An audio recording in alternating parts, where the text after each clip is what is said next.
Welcome to Havant in Hampshire, and today we're going to be having a look at the town centre itself. So we'll be treating the town centre as a wheel and using the roads as spokes. So the first thing we're going to do is head out east on East Street, have a look at a few things, come back to the church, and then we'll go down South Street, North Street and West Street and give you some idea of what you're looking at and what they used to be. So without further ado, we'll continue on our journey. We are in the middle of Havant and we're at the crossroads. Now if you'll just pan around with us so we can get an idea of what we're looking at. So if you want to pan around, camera person please, and we'll just show everyone the crossroads. There's South Street coming up, and then we're going to carry around, and there's the War Memorial, St Faith's, there's West Street, and back to North Street again. So here's the crossroads. Now the thing to point out about these crossroads is that the actual east and west route is pretty ancient. You're probably looking somewhere around 7,000–8,000 years people have been traversing this way. Now the north to south route, that's actually Roman. The original north to south route were to cross East Street down where the Bear Hotel is and gone down the side of Barclays Bank. But what we're going to do now, we're going to go down East Street, and the best of my ability we are going to sort of describe what you're seeing and what there is and what there used to be. So without further ado, we'll go over here. Right, so if we go over the road here, well, you'll see this building here right in front of us. This is Victoria House. It used to be, or it was originally, Leng's, and they sort of done all bedding and household goods, which they would unload from the door just down here on the left, load it onto a cart and deliver it to your house. How very nice of them. This was built in the Victorian era towards the end of the 19th century. It replaced two little timber frame cottages, one of which a chap called Mr Hammond was working on. Removed the fireplace and found to his delight 3 jars full of gold coins, which he immediately went to London in exchange for cash, came back down to Havant and opened Hammond's Brewery on West Street, which is one of the biggest breweries in Havant at the time, at the end of the 18th century. Now across the road here you'll see the White Hart pub. It was probably a hotel at one time, I should imagine, looking at the amount of rooms. And there's a big conference hall out the back which is in disuse now, and the whole building is turned into a residential building. That was built in the late 1800s as well, but it was originally about 2 or 3 doors down, sort of around where Streets is at the moment. And then it was moved up to this end of the road when the road was widened, because the road originally would have looked, in comparison to today, would have looked more like an alleyway. It was quite narrow, probably about 10–12 feet wide, the road. So as you can see, the road's been properly widened. The big Continental stores has gone from the corner now, so we've got a big old bank building there, Lloyd's. And well, we'll carry on down the street, down East Street, and continue looking at what we can find. Right, so again across the road there's Victoria House. Get a bit of a better view of it with all its construction, etc. And behind us is the Havant Club, which has been here since the late 1800s.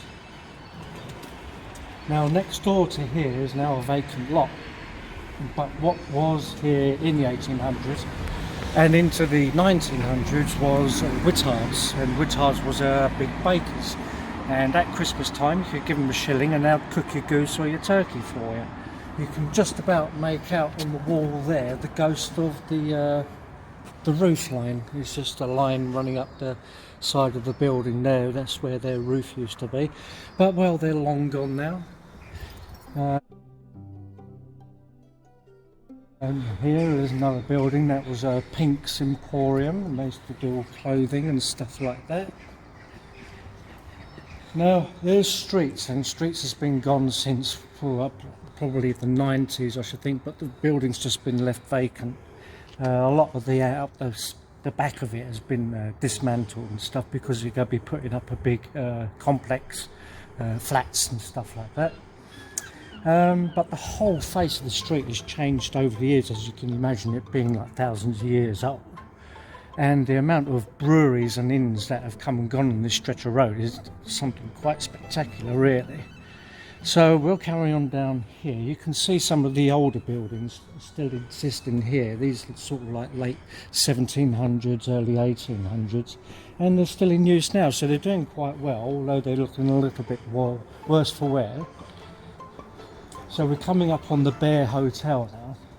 Now the Bear Hotel is a bit of an extraordinary one on its own, because it's been taken apart and added to, and taken apart and added to till, well, it's really just the inside of it. It looks like the old bit. When you look at the outside of it, it looks like sort of like late 1700s. But inside, when you look at it, it looks more like something from the 1600s. It's a very strange place. Used to be a coaching inn. It's still got its coaching arch and its doors and stuff, but obviously that nothing's going in and out of there these days. So across the road here, this is where I was talking to you about the ancient path that used to run from north to south. Now that would have come down from Rowland's Castle, down the side of Prospect Lane, I think it's called, and then down New Lane, and then across here, and down the alleyway over there, which is quite spectacular on its own, because they've been building all sorts of things down there out of, well, pretty much bric-a-brac, to be honest. But we'll have a look at that in a moment. So we're going to cross the road. And we can have a look back at the Bear Hotel. They called it the Hare Hotel, then. The Bear Hotel. So I'll give you an idea of what it looks like. So if you just pan from left to right, it's quite a nice looking building, to be honest. But when you go inside, it's got all its old timber structure and stuff, which is very nice to see. Got its big old fireplace. Now, one thing that you will find around Havant when you go for your walkabout are these blue discs. And each disc will represent whatever it is that you're looking at. Like this one here, as you can see, it says the passageway is believed to be part of the original track of the north-south track, which ran from Langston over the causeway. Right, so if we just pop down in here a second, there's something quite interesting. Excuse all the step on.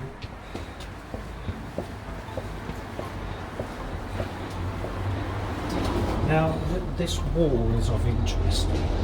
It's quite intriguing to look at, because it's made out of like medieval blockwork. Now, just down the road from here is Warblington Castle, which was dismantled. And I'm under the impression that a lot of this blockwork here and brickwork is from the castle.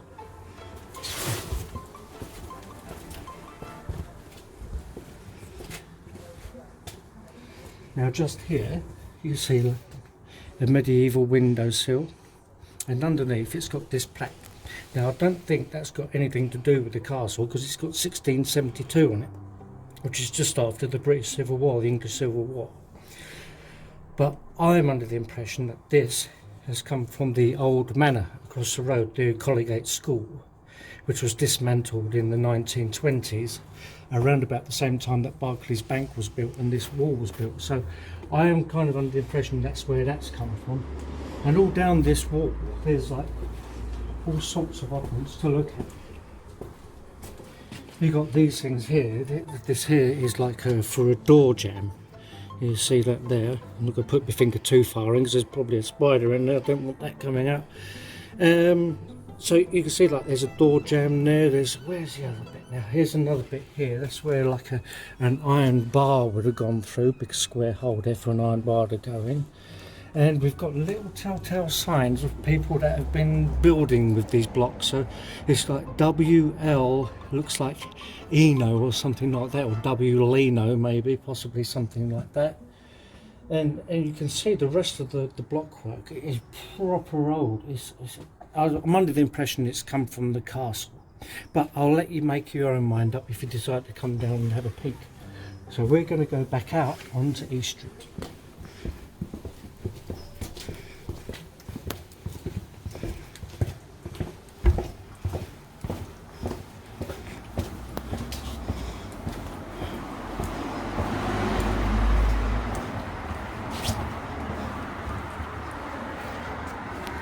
Right, let's carry on down East Street. So there's Barclays Bank. That was 1920s, I believe that was built, as I said earlier. Now if we carry on down, we go past where the old job centre used to be on the left, and then next to that is a rather peculiar looking building. When I first came here I couldn't work out what the hell it was.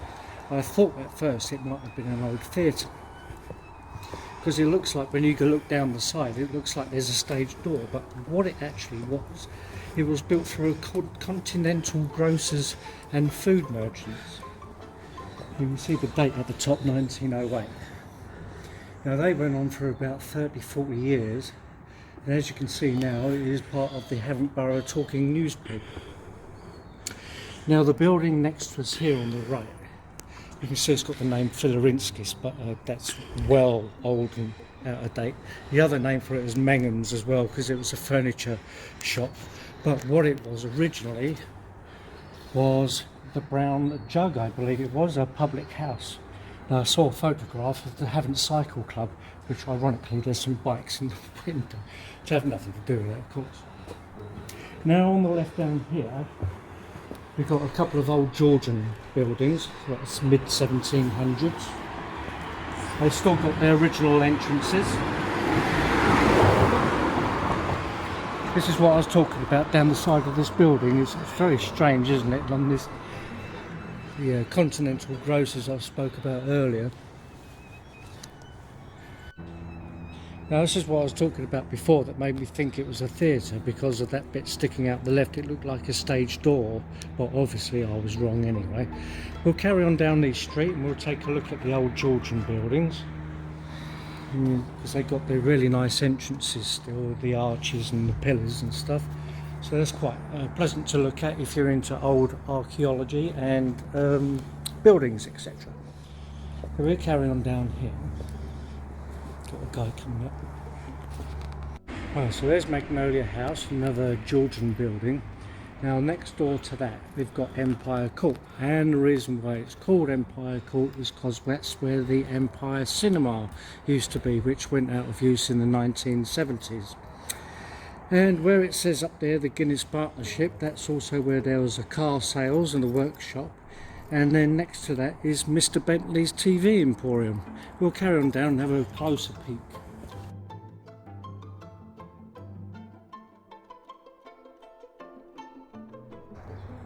Right, so there's Bentley's TV Emporium. If we pan round to the right here, we will see the Havant Post Office. This is the actual parcel point here.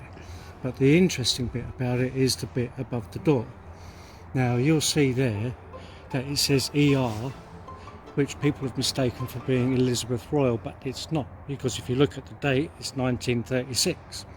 And what that is, and it's only one of four I think left in the country with that over the door, is Edward the Edward the 8th. And I think he decided he didn't want to be king and went off with a young lady, as far as I remember. So there's an intriguing part of the history of Havant, because there's not many of them left. Now if we cross round onto the other side of the street, what we have here is the old Havant Drill Hall, and next to that is the Spring Art Centre. We'll just pop over there because it's quite an interesting bit to have a peek at.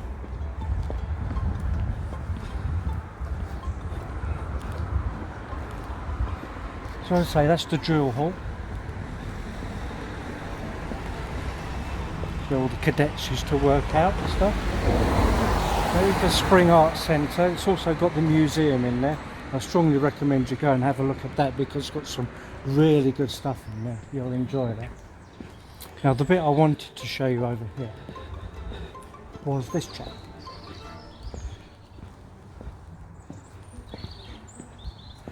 Now what we've got here is the only and last remaining gas lamp in Havant, because Havant used to have its own gas supply. Now the gas supply was fed by the Monitor over at New Lane on the junction with the railway crossing.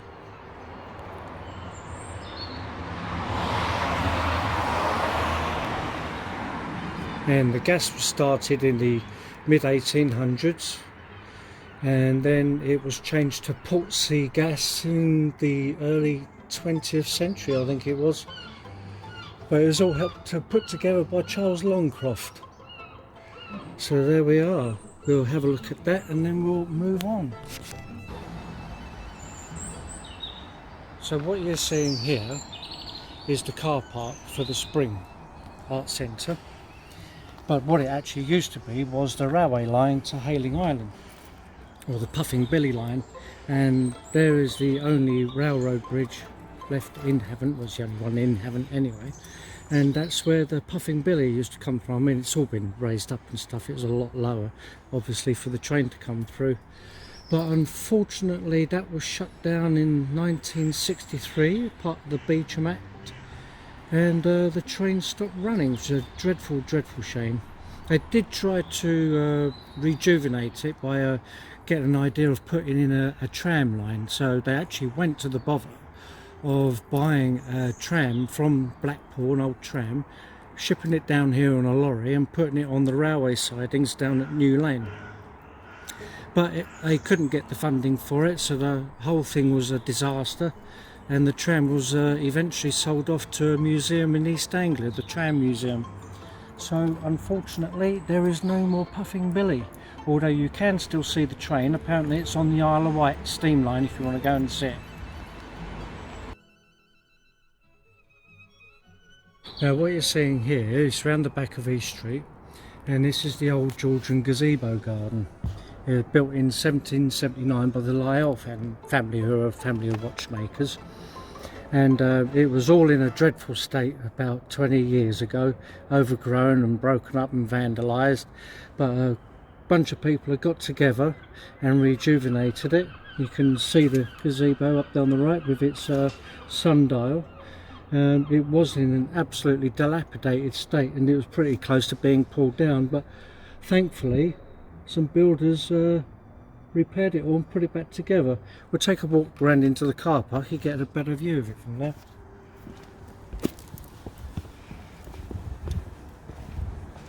It's quite a nice walled garden, really, to be honest. It's certainly nice and peaceful, even during the day. It's not too loud.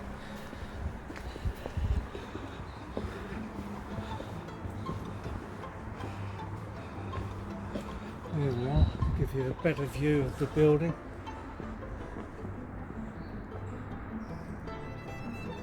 It's opened up intermittently through the year. It's sort of a bit of potluck as to when it's going to be open, so you can go into the garden, but it's still something nice to look at if you like old architecture. Now Havant doesn't have a manor anymore, but the manor itself, well, there was two of them, used to be down this little drive over here, and that's pretty much all that's left of it. It's just the entranceway. The original one was built around about the 15th century. It was pretty much ruined during the British Civil War, subsequently pulled down, and another one put up around about 1760. It eventually became the Collegate School. That was pulled down and was replaced by the Fairfield School, which is still there now, which is worth a look at. But what we're going to look at now is something I find quite exciting, and it's the church building in the Palais. And the thing that I find exciting about it is that here's the house that you see, it's all like 1700s, but underneath down there is this really old medieval blockwork. And this blockwork goes all the way around the building and all the way around the back in the car park as well. So they've left this weird foundation there, which made me think that maybe, with the road being called a Palais, that this might have been some kind of monastic grange. And because Palais itself, it sort of like means bishop palace or something along those lines. So I find this building quite intriguing. It's been chopped and buggered around with quite a lot, but it's kept quite a lot of its sort of old style, I think is what you can call it. But that blockwork is like fantastic. If you come and see that, you'll probably think, what the hell is that? What we're going to do now, we're just going to pop up to the railway crossing and we'll have a peek at what's up there. So this is the car park, and this car park used to be where the Hayling Billy used to fill up with coal and water before its return journey to the island. As I said before, unfortunately it's not running anymore and hasn't done since 1963, but the gates where it crosses over Fairfield Street and the line can still be in use. You can ride your bike down there or go for a good walk, and it's quite a nice journey. It's just a shame that the train's not there any longer. So here we have Havant Station, and I've got to refer to my notes on this because there's a lot to remember. The Brighton to Portsmouth line was opened in 1847. The station is much shorter than what it was then. The station was actually made longer. There's a North Street here where we're standing on. That right in front of us there is where the crossing used to be, and that has now been moved down to New Lane. So the station, let's have a peek at my notes. The direct line to London wasn't open until 1858. And let's see now, where's the Billy line? Here we are. So the Hayling line was opened up in 1865, and it only ran to Langstone Harbour. And then it was extended over the bridge in 1867 to Hayling Island. You can still see the Portsmouth Bridge now, but unfortunately there's no more line there. As I say, it's more a cycle track and a walk. So on the 2nd of November 1963, thanks to the Beecham Act, the last train to Hayling ran, and a lot of people came out to wave it goodbye because it was a rather sad thing to see, I'd imagine. So there's a little bit of history on Havant Station. It's across the road here in this vacant lot. That's where the Havant Star Hotel was, and as you can see that's gone, and next to that was the Foresters Arms. Now where these buildings are that you can see there, that's where the Havant cattle market used to be. Now the cattle was stored in Dog Kennel Farm, which is down where North Parade is, and walked across the road, bought in on train and etc, and sold at the market. But the market's all gone now, and it's just a big shopping complex there called Market Parade. So we'll carry on down North Street and take a peek.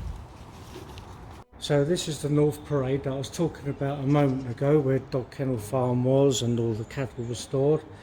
And if we pan across the road, we'll see the old Perseverance pub, which is now actually an Indian restaurant. It's still quite a fine building to look at, I think. It's still got all its old tiles. And if we pop down the road a little bit more,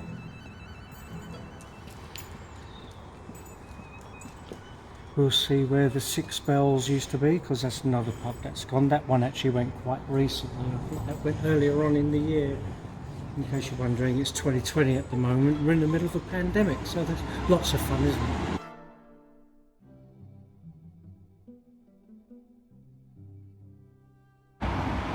So there's the Havant Reformed Church, and then we'll get the view back up North Street towards the station, and we'll continue around here.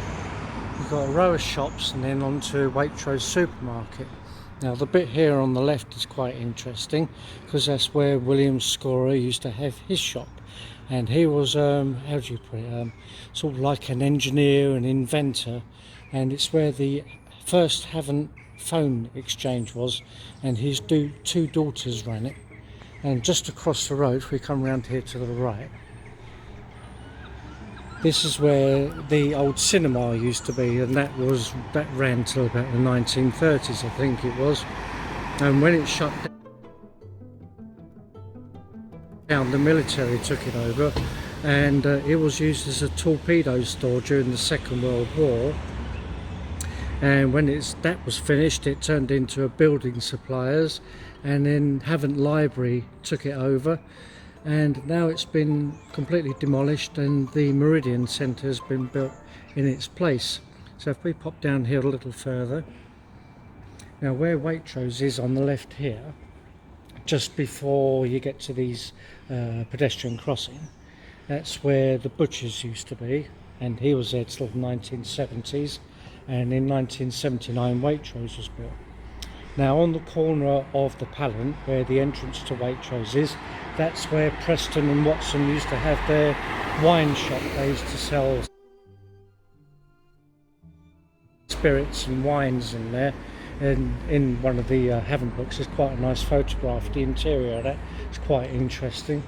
The shops just the other side of that road. One was a jeweller's and another one was the dressmakers.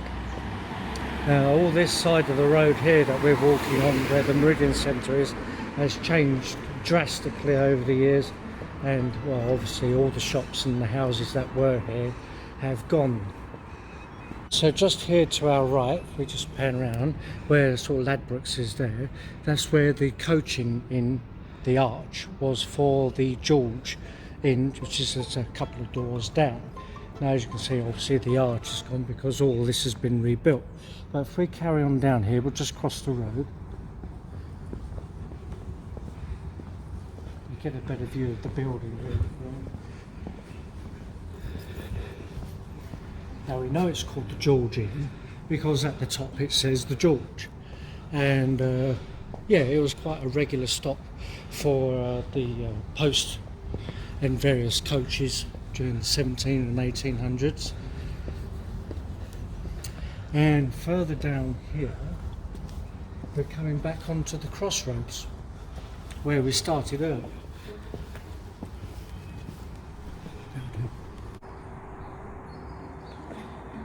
Right, so here we are back at the crossroads with St Faith's behind me, and to my left is West Street, and we'll chortle off down there and have a peek at a few things as we go along. Oh, that sun's a bit bright, isn't it? Right, so to our right here, it always makes me think of Dutch for some reason, this building, sort of like a Dutch canal building. This one here was actually the second place where the Havant telephone exchange ended up. It had to be moved from there over to Eastern Road because basically when someone was getting married and the bells would ring, no one could hear what anyone else was saying on the phones, which I thought was quite amusing. So just down here next to the church, and we'll point this out as we go along. Something I'll point out as well about the church here is that the wall that you see going around the church, the wall was actually at one point about 8 foot high, but as you can see it's all been chopped and changed around. It was certainly chopped up at the beginning of the Victorian era, and the whole church went through a major restoration. But you see what we're coming up on here is this little gap where it goes in, and that's where we've got the telephone and the post box and stuff. Well, here is where the church house used to be, and in the 16 and 1700s it was used by the church to offer help to the poor and needy of Havant. Eventually it was turned into an almshouse, and I think the last resident was a Mr. Cousins, and the building finally pulled down at the beginning of the 20th century.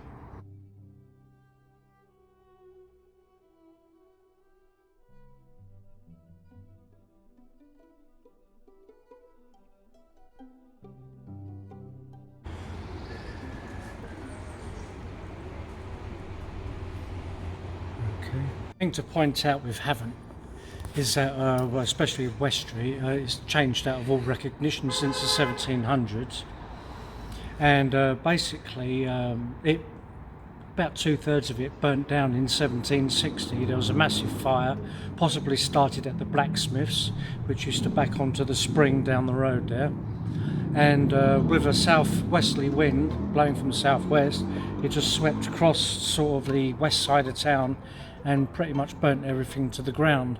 Because what you need to bear in mind, it was all like timber frame, brick infill or cob infill buildings, and it was all like Tudor style. They're all like really close together and leaning in, so it was pretty much a tinderbox, and the whole lot went up in flames. So that's why you're not really seeing a great deal of old stuff around Havant, because quite a lot of it was pretty much burnt down. Dreadful shame.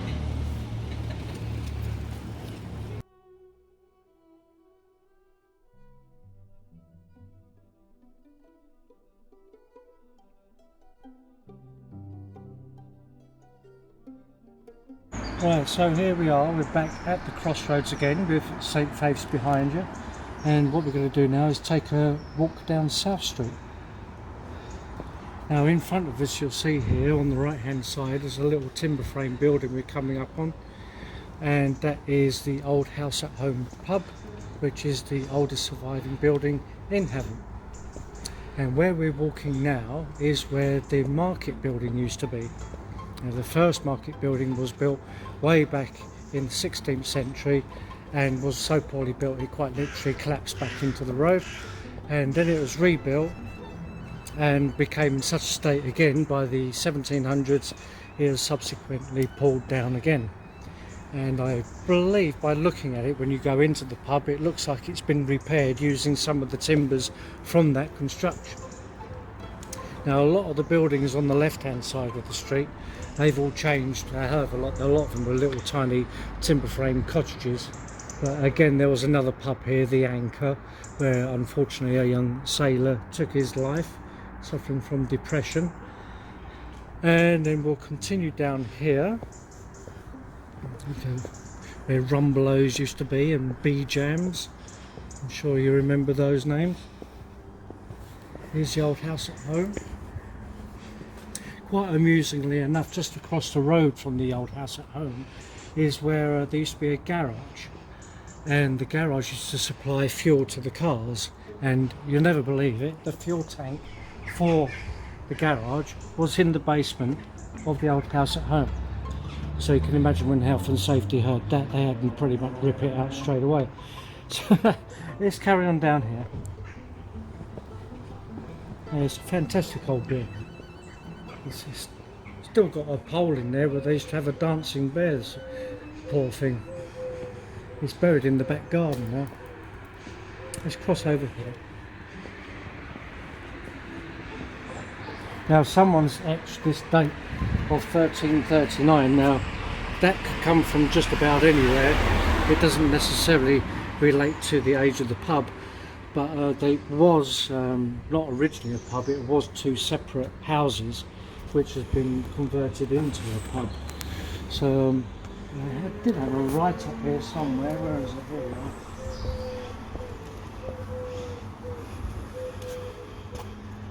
Here we are. There we are. So yes, it's the oldest dwelling house in Havant, that's right.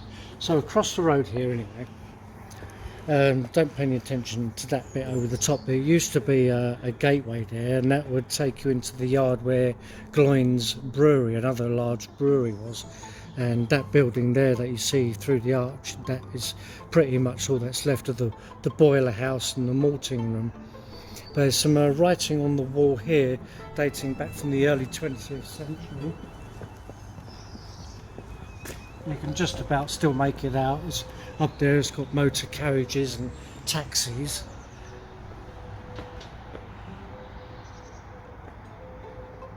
And just here on the wall you'll see it's still got the hinges for its old gates, the gates that used to sit here to seal off the yard. Now I did notice this bit here sticking out of the wall,